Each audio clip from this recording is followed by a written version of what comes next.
Assalamu alaikum. Biz uşul Ноокат район turgun жаңы Ноокат айыл өкмөтүнөн. Эми ушул жол менен күндө жумушка келип кетебиз да. Жок дегенде 2 жол өтөбүз. Болсо 4 жол нары бери өтөбүз. Эми мынау машинанын жүрө турган час, ходовой час орусча айтканда ходовой часты кылдырабыз. Развалга коебуз. Эртеси барсаңыз развал бир жака жыгылып кеткен да. Күндө өтө берип кылдыра берип акчанын баарын ошого төгүп атабыз. Анан bu жолдун бүтпөгөнүгө bir 15 жыл болуп калды. Ошо жер оюлуп, канча адам каза тапты ба, муздап калыпчы. Кышта муздап калат, жазда мынтип суу агып оңгур-чуңкур болуп кетет. Ошол мынау билбей калган Баткенден келаткандар келатып, бир атасын ошо жерде каза кылып алды, бир жаш жигит. Эми ошол адамдардын убалы эми ушу жолду карабай аткан адамдарга тийсе керек деп ойлойбуз да. Эми анан мына азыр запчас саткандар келип пользуйт. Же запчас саткандар оңдоп алгыла деп айтып коебу. Ошо запчаска эле акчабыз кетип калып атат да, чындыгындачы. Эми ремонт деп мынандай шагал менен ремонт болбойт да. Бул шагал эртең бир жамгыр жааса ыргып чыгып кетет.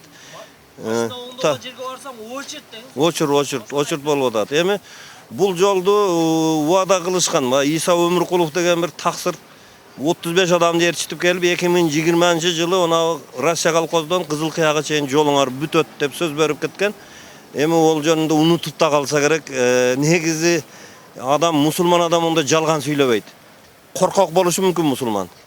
Дагы башка зулум кылышы мүмкүн, бирок жалган сүйлөбөйт. Жалган сүйлөгөндө иманы болбойт. Эми ошондой бир ошол адамга да бир телевизоруңар көрсө бир жеткирип койсоңор жакшы болмок. Ошо 20-жыл бүтпөсө ham башталып калсын деген тилек. Ошо жарабайт. Общем жарабайт. О жактарда карасаң кайнап калганда, бу Ноокат шаарда önce крутой болушкан менен өтө ham жарабайт да мына жол. Чопурлар ыйлайт азыр түшүрүп сурасаңчы. Вообще жарабайт. Жарабайбы? Мына оны көрдүң. Иштешпейт да булар. Булар иштейт. Нарактан асфальт бербейт экен да, булардан сурадым. Асфальт жок экен. Кышында баягы кум чачылбай да туруп пробкалар болуп аткан, кайып. Пробка азыран пробка көрдүңүзбү? Азыран пробка. Буларга асфальт берсе жакшына кылып коет, асфальт буларга бербейт экен. Булар жөн эле кум менен. Онан бесерлер карасаң жөн эле жамбашып атат. Бу менен бу өйттей. Эртеге көрөсүң күнү анда мына сас чоң, мына таш өткөндө бир эктасын учуп тийиптир, мына ташчы. Кыйын болду да. Ол айтсаң ham баары бир. Өтпөйт. Сен татканың менен баары ушул. Ишенбесең о 15 күндөн келип караган эле. Багында болуп атпайбы? Ушу жетекчилер, бийликтеги адамдар келип атканда жолду ушинтип тегиздеп, эптеп, көзү боомочулук кылып атат го. Жок, олар жипте өтөт да, о катта чукурга ham билинбей өтүп кетет жиптерде. Азыр болсо биз баягы тартканыбыз, ошолор көрсө бир жетекчиликтен эме болобу деген үмүт. Жогору жактан болуш керек да. Нарактан күйгөн адам жок да. Күйүш керек да. Нарактан күйсө мындай болот да. Булар эми жамашып атат, буларчы. Шагал берсе шагал жамап атат да булар. Асфальт берсе асфальт жамайт. Жолчуларга нарагынан күйүш керек да.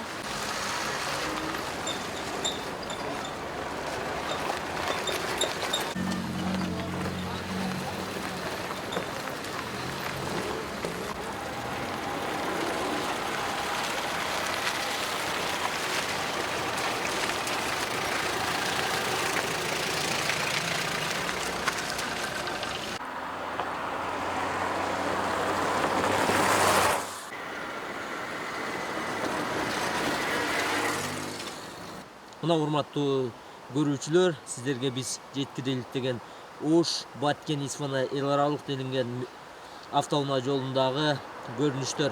Бул Ноокат районундагы Кызыл-Кыя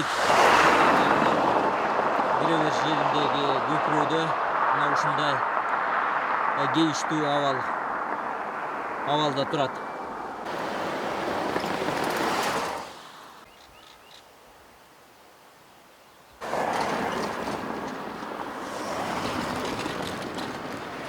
Мен ушул Ноокат райондук номер 37 жолдор тейлөө мекемесинин жетекчисимин. Атым Сактанып Чиркеш. Бул жолубуз 1971 жылдары салынган жол. Азыркы күнгө чейин өзүнүн 5-жолку мөөнөтүн өтөп атат. Жол эскирди. Жол эскирген сайын күндөн күнгө биздин машиналар көбөйүп атат. Транспорттук каттам аябай көбөйүп кетти. Суткасына 10 миңдей машина өтөт да ушул жылдан. Акыркы жылдары оор жүк ташуучу машиналардын көбөйгөнүн кесепетинен жол катмары мурдагы биздин эң эле чоң машиналар КамАЗ, Утек деген, ЗИЛ деген машиналарга эсептелинип 7 сантиметрден салынган катмар туруштук бербей калды да. Ошончо дагы утурумдук оңдоонун эсебинен жыл сайын ушул аңкыр-чуңкурлар жамоон менен коопсуз движенияны камсыз кылып туруудабыз. Кудай кааласа быйылкы жылы жайка тарабынан проекттер даярдалып, азыр акыркы стадияларына жетип калышты. Менимче ушул освещение маселеси гана калды окшойт. Ошол жылы башталат деп үмүт кылып жатабыз да. Азыркы күндө шагал аралашмасы деп коебуз, гравийно-песчаный смесь. Бул жол оңдоо ыкмаларынын бирине кирет. Максат коопсуз транспорт кыймылын камсыздап туруу.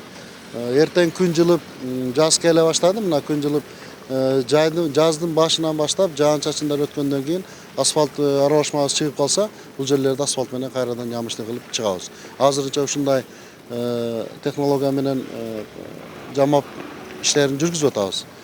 Кудай буйруса, бул жолубуз быйылдан башталып эметип калган болсо, жалпы узундугу 47 чакырым жол асфальт болот. Жолдун энилүүлүгү 12 метр болот. 50 чакырымдай тротуар түшөт.